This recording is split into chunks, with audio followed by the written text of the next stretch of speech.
大家好，欢迎来到文昭谈古论今。今天是加东时间2026年3月13号，北京的两会在3月12号正式落幕，被很多评论员称之为垃圾时间，而伊朗这边则是正式进入了悬疑时间。今年年初，习近平火速拿下了中央军委副主席张又侠，权力更加集中于他个人了，但同时也带来了一个更大的疑问，就是他如果哪一天出了问题突然间不能履行职责的话，谁来接管这个政权，谁来接管国家呢？而现在伊朗就在真实的上演这一幕，最高领袖突然没了新的领袖呢又藏头露尾，又没有外国占领军来接管，那么国家走向何方呢？很多博主都在讲伊朗和中共互为镜像，其实中伊两个社会最大的一个共同点就是民间有组织的反对力量早就经过了这个专制政权几十年的铁腕镇压，被斩草除根了，又经过了几十年的系统性宣传洗脑，人民处于原子化的状态。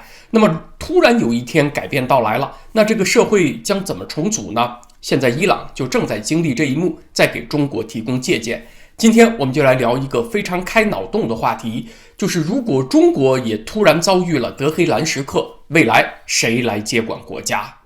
先来说一下伊朗的权力交替状况。3月8号，穆杰塔巴·哈梅内伊被伊朗的那个专家委员会选举成为新的最高领袖。那这位哈梅内伊二世，咱们以下就简称二哈，其实直到今天都没有正式露脸。尽管网上传出了一段他讲话的视频，但是后来被验证是 AI 生成的，只不过是把他父亲大哈的脸换成了他的而已。直到3月12号，伊朗官方才发了一份他署名的正式声明，那个语气相当官腔套路就相当于是伊朗版的人民日报。内容是强调继续向敌人复仇，要讨还血债，在敌人做出赔偿之前要继续摧毁他们的财产。声明也说伊朗会继续运用封锁霍尔木兹海峡作为手段，同时呢要开辟新的战线。总之呢就完全是那个伊斯兰革命卫队强硬立场的背书。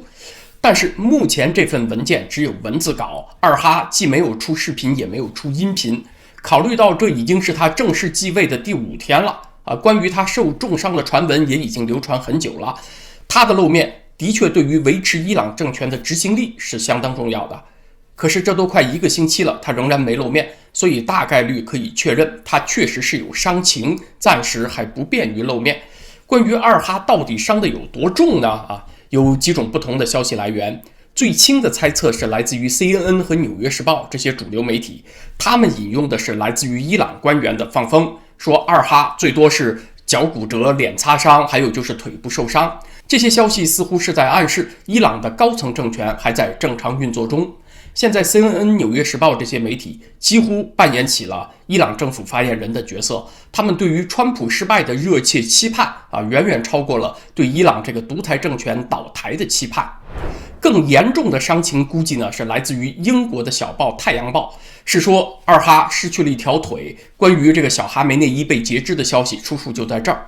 最严重的猜测是来自于社交媒体，有的说呢来自于部分的以色列媒体，说二哈不仅被截肢了，还住进了 ICU， 现在处于昏迷状态。随着二哈不露面的时间拖长1天，对于他伤情的评估就要调高1分。既然3月12号的这份官方声明连个音频都没有出，那也就说明他还说不了话，或者是伤情比较重一说话就有气无力的，就不适合出音频。那么这就是目前伊朗权力体系面临的第一个危机，它没有办法为这个领导权的顺利交接提供一种确切性。但是目前伊朗高层有一个共识，看起来还没有被打破，就是要尽量掩盖裂痕，要表现出来稳定避免这个老百姓得知实情以后整个政权的瞬间解体。所以为了安抚基本盘，伊朗总统佩泽西奇扬前几天出现在了德黑兰街头，做亲民放松状，融入了民众的活动，还和支持者合影留念。那这一段影片经过一些媒体查验，大概率为真。不管怎么说，二哈消失的时间越久，他留下的真空就越要有别人去填补。那这个过程其实不需要太长，在几周之内，那人们心目中一个实际的领导人形象就会定格，要不然是总统佩泽西奇扬，要不然是别人。那到那时候，伊朗高层的矛盾就没有办法掩饰了。目前可以确定的是，穆杰塔巴·哈梅内伊就是伊斯兰革命卫队推出的接班人。二哈本人和革命卫队的渊源很深，伊斯兰革命卫队下属的那个准军事组织巴斯基民兵组织实际控制人就是他，而且二哈担任他父亲大哈的贴身秘书很多年，就专门负责处理他父亲和伊斯兰革命卫队和情报组织之间的工作。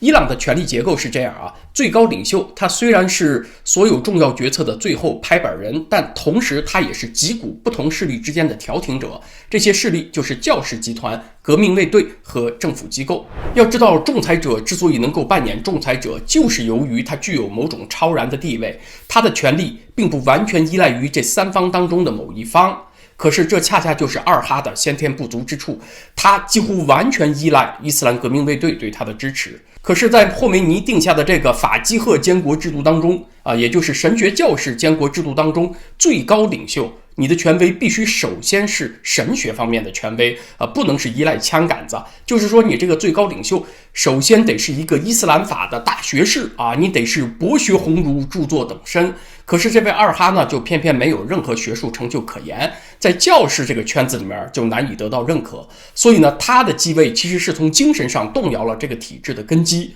用共产党的语言来讲，你完全依赖于伊斯兰革命卫队的支持，成了他的傀儡，那不就成了枪指挥党了吗？这就违反了党性。伊斯兰这个政教合一的体系从来都是神学权威是第一性的。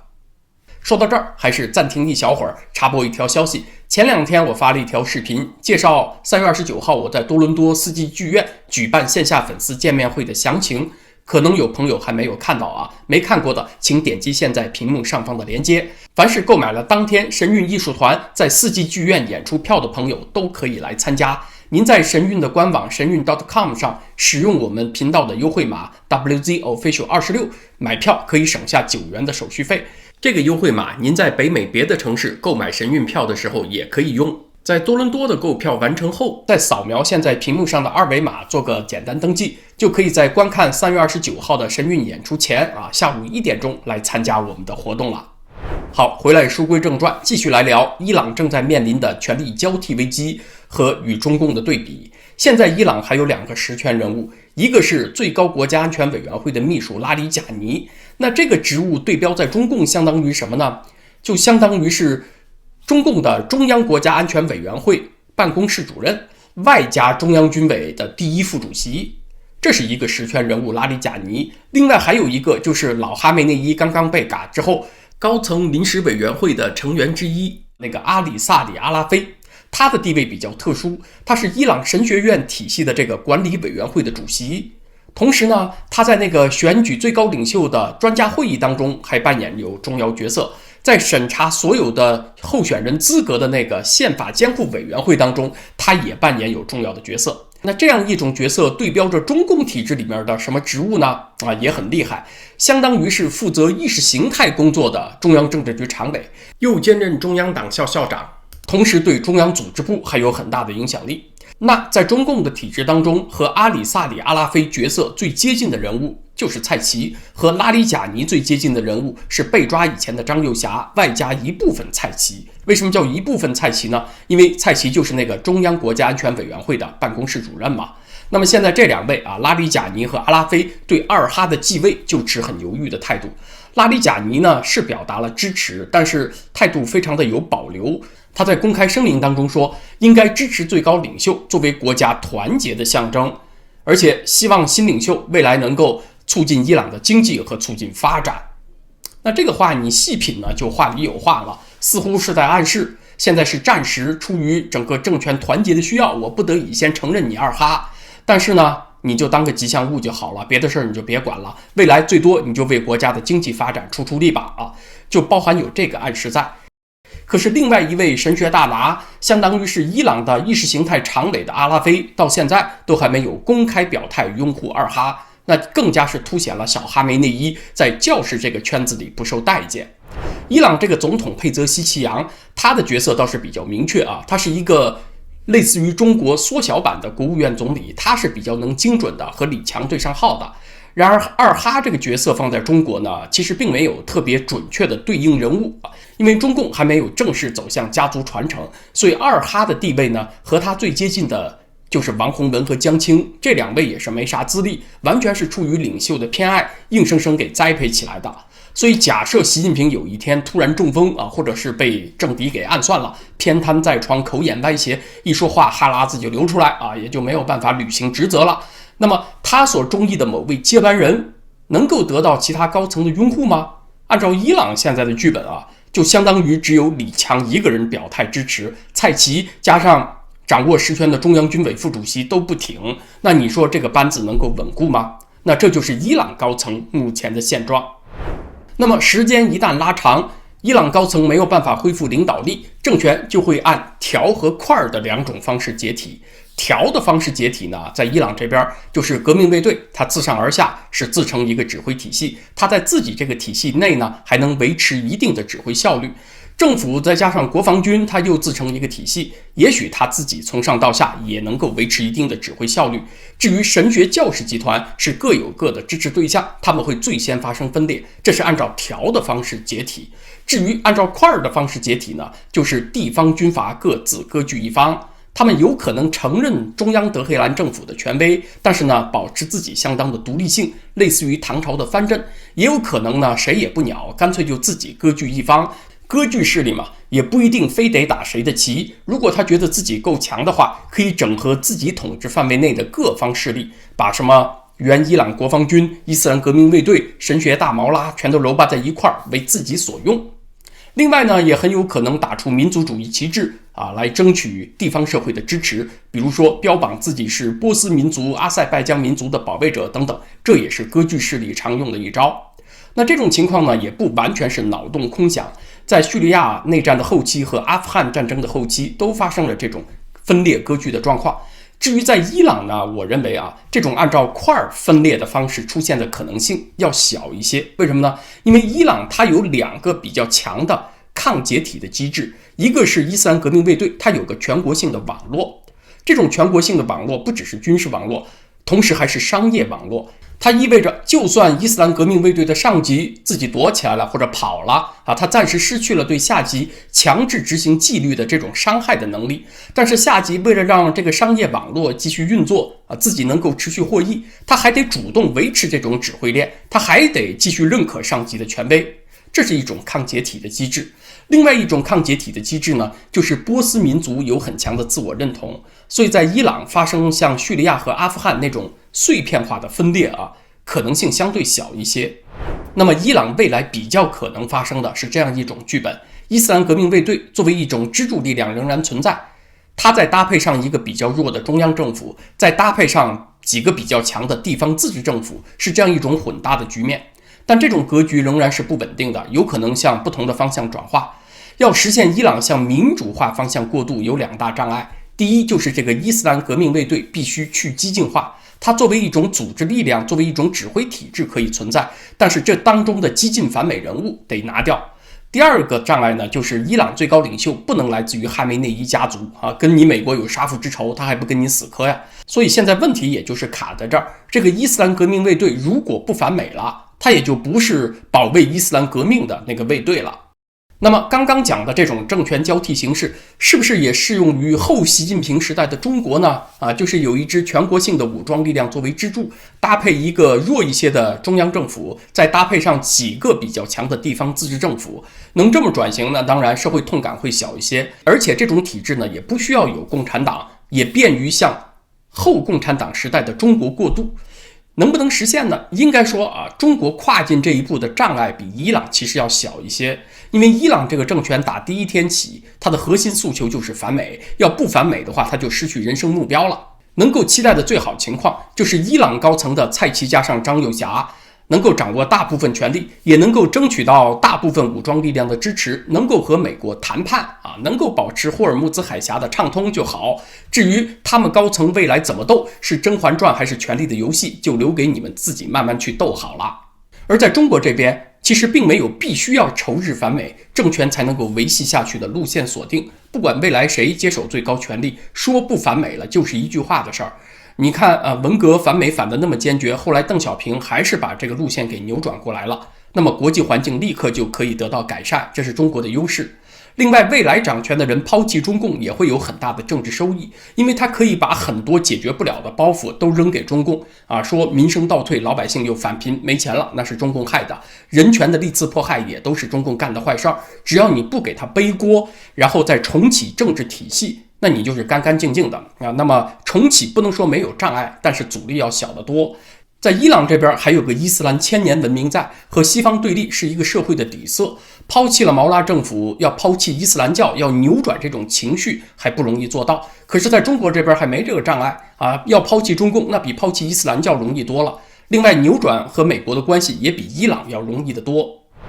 在这次两会上，大家看到了王沪宁做完报告之后向习近平鞠躬致意，还有张生民跟着习近平参加军队武警代表团会议，那个战战兢兢的神情。那这样看起来，中共内部已经没有什么2号人物、3号人物、4号人物了已经不是一个什么领导团队之间的权力大小的排序了。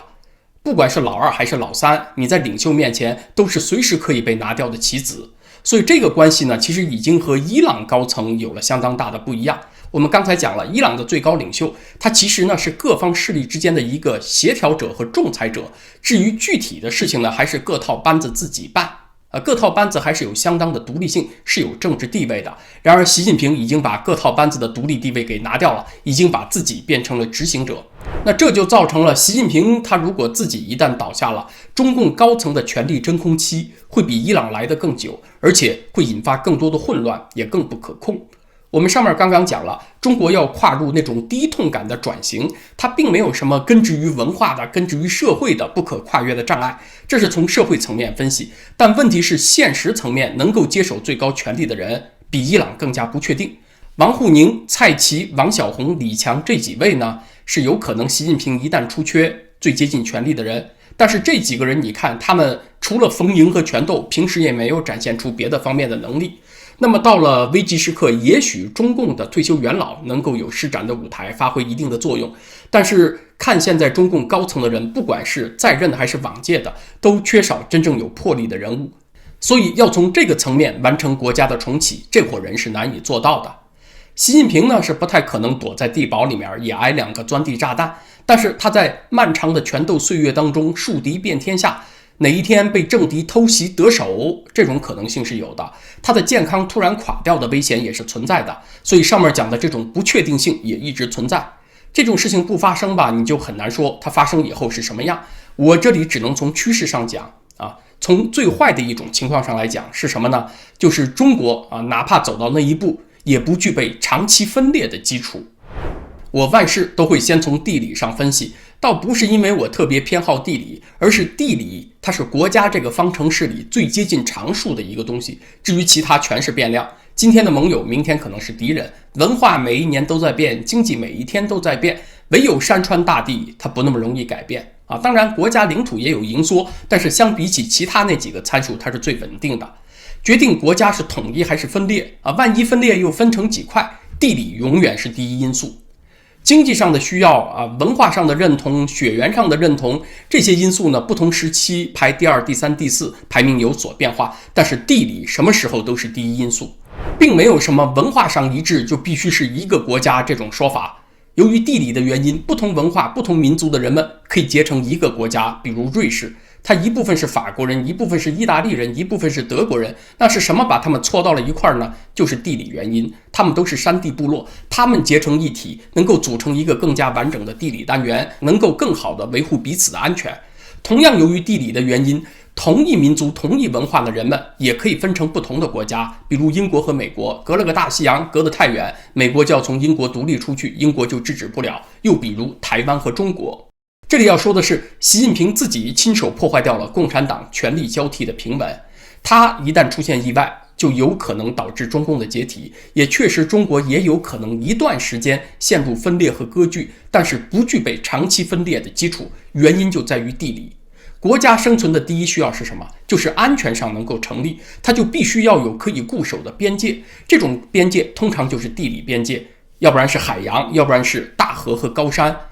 除了青藏高原和台湾海峡，在中国其他部分都没有这种难以逾越的地理屏障，所以它就难以长期割据分裂啊，就这么简单的逻辑。其实中国历史上的兼并战争就是一个不断开地图的过程。大家看，唐朝以前说的是蜀道之南，难于上青天，是吧？四川似乎是一个可以割据称王的风水宝地，但是经过了宋金战争和宋蒙战争，把各个方向进出四川的通道都给摸明白了，所以你看南宋以后就没有谁能够再割据四川称王了。明末张献忠在四川的大西政权只是昙花一现。以前讲长江是天堑，所谓天堑呢，不过就是长江下游到长江入海口那几公里到几十公里宽的江面嘛。在古代那确实算是一道比较难以跨越的屏障。可是早在三国末期，人们就发现了，我为什么一定要从下游渡江去攻占金陵呢？我从中游打过来不好吗？如果我占领不了中游的荆州我从上游飘下来也行啊，也能一路先打到武昌，再打下安庆，最后还是能够攻克金陵嘛。所以才会有王浚楼船下益州，金陵王气黯然收这句古诗。再说岭南五岭呢，也是中国南方的一道天然地理屏障，所以两广也算是一个比较独立的地理单元，曾经也有割据的条件。但是从唐代以后，人们把五岭之间的各条通道也逐渐摸索清楚了，所以中原和岭南的交流也变得频繁了。所以我们就看到一个趋势中国的改朝换代通常是要伴随一段时间的分裂和割据，但是呢，这个分裂的时间总是越到近代越短的。宋金对峙就是最后一次长时间的分裂，到后来就越来越短。后来的太平天国战争和民国初年的军阀混战，这种分裂局面也就维持了10年左右。当然，台湾海峡是一个更大的间隔，它和中国大陆是分开的所以也就更不容易跨越。那是另一篇，我说的是中国大陆没有别的原因，就是地图全开了嘛，仗打起来就快了，又没有什么大的地理屏障阻挡，到后来干脆就不用打了。我知道我拦不住你，打不过就加入，我就投降，你给我个政治出路就行了，就走上了这条路。对国家来讲，安全永远是第一位的，也就决定了地理因素永远是国家的底层代码。好，总结一下，如果北京也遇到了德黑兰时刻，领袖挂了，那谁来接手中国呢？确实短时间内是不乐观的。王沪宁、蔡奇这伙鸟人望之不似人君，他们就算摸到了最高权力也是拿不稳的，很有可能他们染指最高权力还会引来更多动荡。也可能呢，国家有一段时间会陷入分裂，但是从地理条件出发中国不具备长期分裂的基础，而且也不像伊朗那样有宗教上根深蒂固的理由，对西方为代表的现代化转型有那么强的抵制态度。所以不管怎么样，最后都会有能够接手国家的人出现，中国向良性转型的机会还是比较大的。也许这个人目前正处于社会的某个角落，名字还不为人所知，也许他正在观看本期 YouTube 节目，默默地按下了一个赞。那么好，今天这个话题咱们就分享到这儿，谢谢大家在文昭谈古论今这个频道，咱们下次再见，是下周一，祝大家周末愉快。